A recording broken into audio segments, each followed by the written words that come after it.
Hey, it's your guy Tyrrell back with the interviews. In today's video, we're going to take a look at Chelsea's Christian Pulisic and break down how he's developed into one of their key attacking players since the Premier League restart. Pulisic has been one of the best Premier League players since the restart, scoring 4 goals, recording 2 assists, and winning 2 penalties. So now let's look at what makes Pulisic so great. First, we'll look at his late runs into the box. This is often a key attribute that isn't talked about. The key to Pulisic's late runs towards or into the box is the fact that his starting position is deeper in that midfield zone, and as his attacking teammates look to break in towards the box and peg back the opposing backline, he's able to place himself into positions that make him a legitimate goal threat. When we look to one example, we look to Pulisic leveling the game off the bench against Aston Villa. You have Giroud occupying the center backs, and then Ross Barkley making a run across the Aston Villa right back Konsa to create space for Pulisic to break in at that back post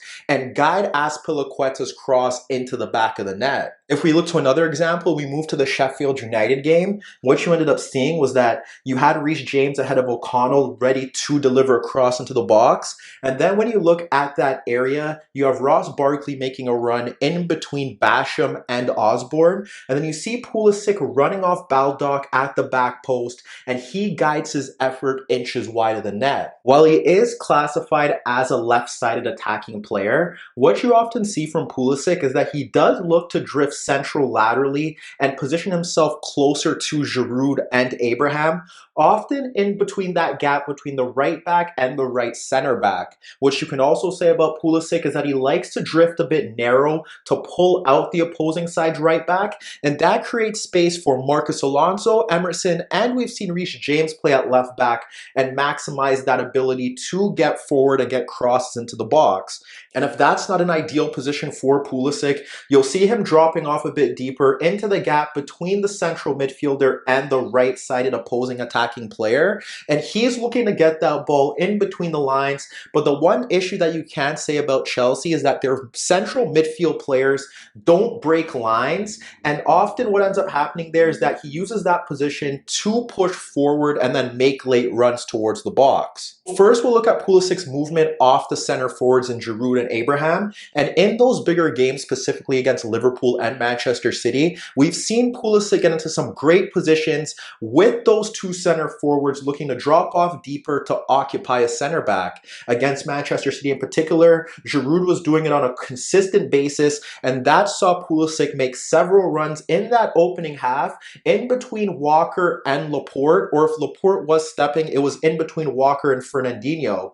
It was Pulisic who received that great opportunity to kill off the game against Manchester City, and what you ended up seeing there was that it was Abraham pulling out Laporte from Christensen's long ball, and that allowed Pulisic to make that run between Walker and Fernandinho to break free, but Walker cleared his effort off the line. And then even when you look to his sub cameo against Liverpool, Pulisic got into a great position, darting in between Alexander-Arnold and Gomez. That ended up seeing Pulisic receive the ball in right half space, but he dragged his effort wide of the net. Through Pulisic's ability to find space in the opposing side's third, it allows him to run at the defense, and it sees him create chances for himself and his teammates. He's finding those pockets of space in that midfield zone. He's drifting into the channels to combine with his fullbacks, or he's shifting laterally from that initial central position to play quick 1-2s to get the fullbacks and beyond. Pulisic's combination play with Marcus Alonso against Norwich was a key tactical theme,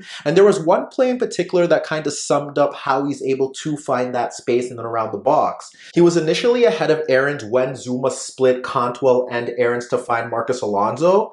Roop did shift over to provide cover, but what you saw from Pulisic there was that he initially stepped off Aarons in beyond Roop into a deeper position, and when Marcus Alonso received that ball, you ended up seeing all 3 Norwich players getting attracted to it, and that's when Pulisic eventually made his run in towards the box ahead of Godfrey to receive the pullback, but he fired his effort inches wide of the net. And he also encountered a similar situation where he received the ball behind Sarr and Mariappa, and Mount's movement allowed him to also fire a shot inches wide of the net. We can look to Pulisic and Godfrey attacking the loose ball in Norwich's third, and it ended up falling into the path of Giroud ahead of Aarons. And from there, you see Pulisic locating the space beyond Godfrey and Tete to make a darting run in towards the Norwich box. And that's where Giroud scoops the ball over the Norwich defense to find Pulisic, but his first time effort is denied by Krul. Likewise, you can look to Pulisic's ability to create space with his movement. You look to the opening goal against Palace, he darts between Dan and Ward, and although Dan does get sucked in towards the ball, Pulisic's run ensures that Ward can't step out to Giroud,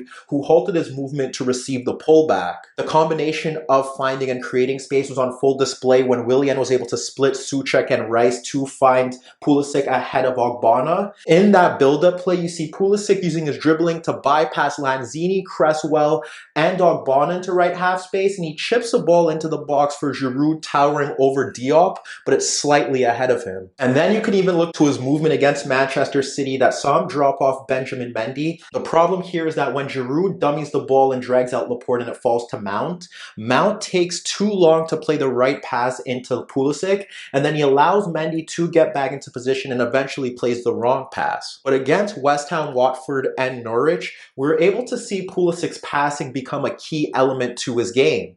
You ended up seeing against West Ham, he was able to locate Azpilicueta running off a narrow Lanzini and Cresswell, and then you see Pulisic making a darting run into the box beyond Souček, but Azpilicueta's cross was cleared. It was more impressive against Watford based off the fact that they ended up boxing in Ross Barkley and Mason Mount so that they couldn't get on the ball. So the Watford wide players and shuttlers were ahead of Mount and Barkley as they looked to position themselves against the Watford center backs and fullbacks. That ultimately forced Pulisic, Mount, and Barkley into deeper positions ahead of that Watford midfield bank. But it was initially Pulisic's passes from those deeper positions that located Giroud's runs across the center backs into left half space. Initially, it was Pulisic receiving the ball to the right of Chalobah and taking his touch across him. That's where he ends up locating Giroud, darting across the center backs to receive a chip ball in left half space. But we see Pulisic darting into that box between Femenia and Dawson, and Giroud's chipped pass into the path of Pulisic was desperately cleared by Dawson. And in that same game, we witnessed Willian receive a loose ball ahead of Femenia to slide it across Capoue for Pulisic,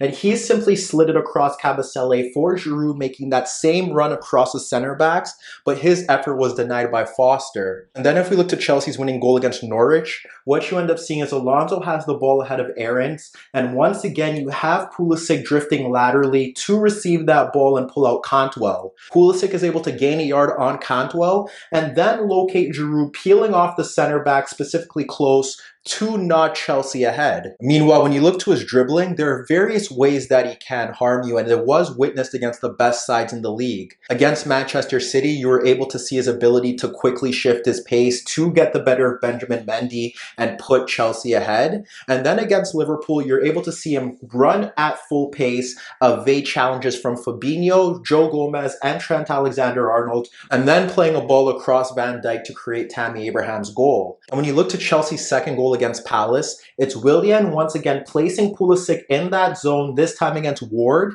and he also runs to the byline, but this time he fires an effort into the top corner. But when you look to isolated 1v1 situations, not only is Pulisic able to score goals when he's around that edge of the box, but he's also able to win penalties. Against West Ham, he made a vertical run towards the box to receive the ball from Kovacic, and knowing that Diop was coming towards him, he quickly shifted the ball onto his right foot to force Diop into a foul. And then when you look to the game against Watford, he's played in the same area against Mariappa, and although he does look to cut towards that byline, what you end up seeing is Capoue drifting across to provide cover. Pulisic is aware of that, and he ends up pulling the ball back to a stop, and Capoue can't halt his movement, and he ends up fouling the American. Frankly, barring the game against Leicester City where Chelsea played poor as a whole, the game against Sheffield United ended up seeing the Blades contain his overall threat. But even in that scenario, you ended up seeing the Sheffield United shuttlers, McGoldrick, and Norwood shift over to help out the wingbacks and the wider center backs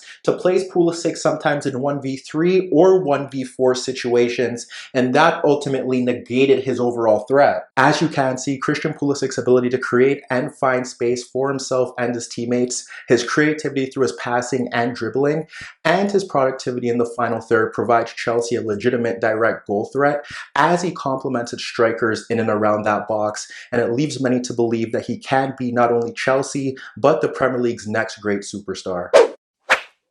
Hi everybody, thanks for watching, and subscribe here for your latest tactical analysis and daily commentary on the InnerViews show. And if that wasn't enough, don't forget you could find more organic, unfiltered soccer/football analysis on the InnerViews podcast, the best soccer/football podcast in the world, available on iTunes, Spotify, iHeartRadio, Spreaker, and any Android apps on your Android devices.